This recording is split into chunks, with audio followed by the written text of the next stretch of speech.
इस पार्ट की शुरुआत उसी सीन से होती है जहाँ पर सब यूकियान की बेइज्जती कर रहे होते हैं।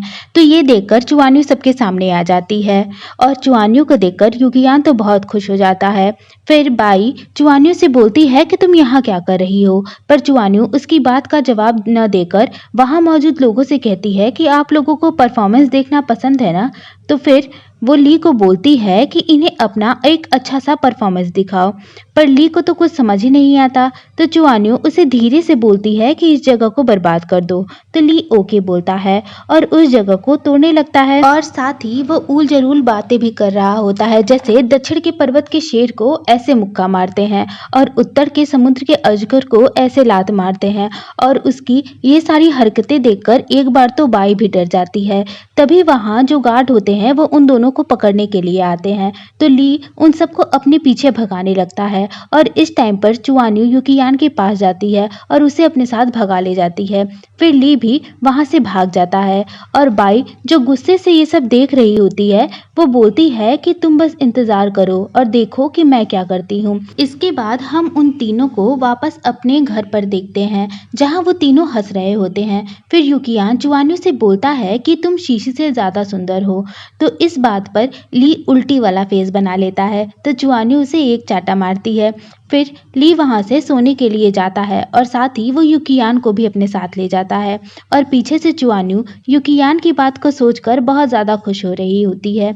इसके बाद हम अगली सुबह का सीन देखते हैं जहां वो तीनों साथ में होते हैं और यूकियान चुआन्यू से बोल रहा होता है कि तुम न्यूज़पेपर का बिजनेस करना चाहती हो, लेकिन तुम क्या इसके बारे में कुछ भी जानती हो? इसके लिए हमें ऑफिशियल परमिशन लेनी होगी और मैंने सुना है कि इंपीरियल कॉलेज के लॉर्ड वोंग वो बहुत ही लालची और छिछोरे टाइप के इंसान हैं।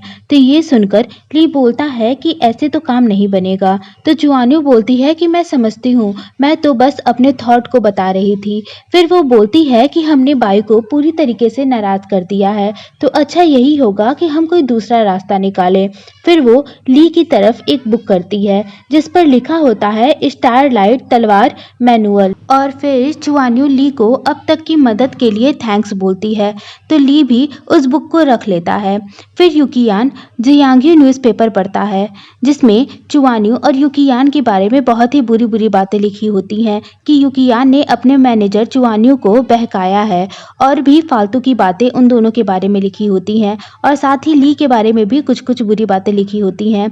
इस न्यूज़पेपर को जब वो सब साथ में देख रहे होते हैं तभी ली को याद आता है कि जब वो बाई से मिलने गया था तो उसने बस यूं ही बोल दिया था कि यूकियान चुआन्यू को बहकाता है और इस बात का फायदा उठाकर बाई ने ये न्यूज़ छाप दी थी। इसके बाद ली गुस्से से बाई के पास जाता है और बोलता है कि इस न्यूज़ के जरिए तुमने मुझे फंसा दिया है और फिर उससे लड़ने लगता है। तो बाई बोलती है कि मैंने तो बस तुम्हारी कही बात ही मानी है और देखो इस न्यूज़ की वजह से चुआन्यू फिर से न्यूज़ में आ गई है। फिर वो बोलती है कि चुआन्यू बहुत मेहनती है, बिल्कुल मेरी तरह, पर यहाँ पर सिर्फ एक ही बाई हो सकती है। तो ली बोलता है कि चुआन्यू तुमसे बहुत ज़्यादा बेहतर है। तो बाई हंसकर बोलती है चुआन्यू जो मुझसे बहुत ज़्यादा बेहतर है, पर तुम्हारी वजह से उसकी करियर बर्बाद हो गया है। फिर बाई के गार्ड ली को पकड़ लेते हैं। नेक्स्ट सीन में हम चुआन्यू और यूकियान को देखते हैं जहाँ चुआन्यू यूकियान से बोल रही होती है कि तुम चिंता मत करो। फिर यूकियान चुआन्यू से बोलता है कि जब से ये न्यूज़ आया है तब से ली का बिहेवियर थोड़ा अजीब नहीं लग रहा, कहीं इन सब के पीछे उसी का तो हाथ नहीं है। पर चुआन्यू बोलती है कि मुझे ली पर पूरी तरीके से भरोसा है कि वो ऐसा कुछ नहीं कर सकता। तभी वहां पर ली आ जाता है और बोलता है कि ये सब मेरी वजह से ही हुआ है। तो यूकियान बोलता है कि मैं जानता था कि ये सब तुम ही कर सकते हो। फिर वो चुआन्यू से बोलता है कि हम दोनों एक दूसरे से प्यार करते हैं, तो इस न्यूज़ को गलत साबित करने का सबसे अच्छा तरीका यही है कि हम सबको बता दें कि हम दोनों एक दूसरे से प्यार करते हैं। और फिर बोलता है कि मैंने तुमसे पहले ही कहा था कि ये इंसान अच्छा नहीं है, पर तुमने मेरी बात नहीं मानी। और चुआन्यू जो उदास नज़रों से बस ली की तरफ देख रही होती है वो ली से पूछती है कि तुमने ऐसा क्यों किया, पर ली कोई जवाब नहीं दे पाता। फिर चुआन्यू यूकियान से बोलती है कि इस न्यूज़ की वजह से पहले ही तुम्हारे फैन बहुत ज़्यादा नाराज़ हो गए होंगे और अगर उन्हें हमारे बारे में पता चल गया तो वो और ज़्यादा नाराज़ हो जाएंगे और इसका नतीजा खतरनाक हो सकता है। और फिर बोलती है कि पहले मैं पापड़जी को ढूंढती हूँ, फिर हम प्लान बनाएंगे कि इस मामले से कैसे निकला जाए। फिर वो वहाँ से जाने लगती है और फिर रुक कर बोलती है कि हमारे बारे में दुनिया को बताना है या नहीं, इसके बारे में जब मैं वापस आ जाऊंगी तब बात करेंगे। फिर वो वहाँ से ली को बिना कुछ बोले और उसकी तरफ बिना देखे चली जाती है। फिर हम चुआन्यू को मार्केट में देखते हैं जहाँ पर लोग उसके बारे में और टीम यूतियान के बारे में बहुत ज़्यादा बुरी बुरी बातें कर रहे होते हैं और वो चुआन्यू के बैकग्राउंड को लेकर और वो एक साथ ली और यूकियान दोनों के साथ काम करती है इस बात को लेकर भी बहुत ही गंदी गंदी बातें कर रहे होते हैं।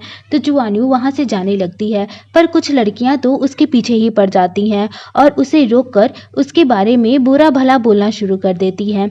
तभी वहाँ पर ली आ जाता है और चुआन्यू से पूछता है कि क्या तुम ठीक हो। तभी पीछे से कोई उन पर पानी फेंकता है तो ली चुआन्यू को बचा लेता है और वहां से दूर भगा कर ले जाता है। फिर वो बोलता है कि मैं उस पापड़जी के प्लेस पर गया था पर तुम वहां पर नहीं थी और फिर बोलता है कि मैंने तुमसे कहा था कि मैं तुम्हारी मदद करूंगा, इसीलिए मैं बाई के पास एक डील करने गया था पर मुझे पता नहीं था कि ये सब बाई का एक प्लान है। मैं बहुत बड़ा बेवकूफ़ हूँ। फिर चुआन्यू रोने लगती है तो ली उसके आंसू को पोंछने के लिए अपने हाथ को आगे करता है पर चुआन्यू उसके हाथ को झटकार देती है और बोलती है कि अगर तुम मुझे मेरे घर वापस ले जाना चाहते थे तो तुम मुझे सीधे सीधे बता सकते थे, तुम्हें ये गंदे ट्रिक्स करने की ज़रूरत नहीं थी। और फिर वो ली को वहाँ से जाने के लिए बोलती है और ली भी चुपचाप से वहाँ से चला जाता है। फिर चुआन्यू वहीं बैठकर रोने लगती है और वहीं बैठे बैठे उसे रात हो जाती है। फिर चुआन्यू बोलती है कि घटिया तलवारबाज, मैं जानती हूँ कि तुम यहीं कहीं हो, मैं तुम्हें एक और मौका देने के लिए तैयार हूँ। इसके बाद भी जब ली उसके सामने नहीं आता तो चुआन्यू वहाँ से जाने लगती है। रास्ते में उसकी नज़र एक दीवार पर लगे कुछ पोस्टर्स पर पड़ती है। उस पोस्टर्स में ली ने लिखा हुआ था कि मैंने ये सब जानबूझकर नहीं किया है और साथ ही वो अपने किए के लिए चुआन्यू से माफ़ी मांग रहा होता है और कहता है कि ये गलती मुझसे दोबारा नहीं होगी। और उन पोस्टर्स को देखकर चुआन्यू भी मुस्कुराने लगती है। इसके बाद जब वो पीछे घूमती है तो पीछे से ली आ रहा होता है और वो उसके करीब आ जाता है और यहीं पर एपिसोड 8 खत्म हो जाता है। इसके बाद हमें एक एक्स्ट्रा सीन दिखाया जाता है जहां पर हम देखते हैं कि ये सारे पोस्टर्स ली ने खुद ही बनाए हुए थे और यहीं पर ये पार्ट खत्म हो जाता है। दोस्तों, अगर आपको वीडियो अच्छी लगी हो तो लाइक और शेयर करना और अगर आपको इस ड्रामे का नेक्स्ट पार्ट जल्दी चाहिए तो इसके लिए आप मुझे कमेंट करके ज़रूर बताना और साथ ही मेरे चैनल को सब्सक्राइब करना मत भूलना। Okay, bye.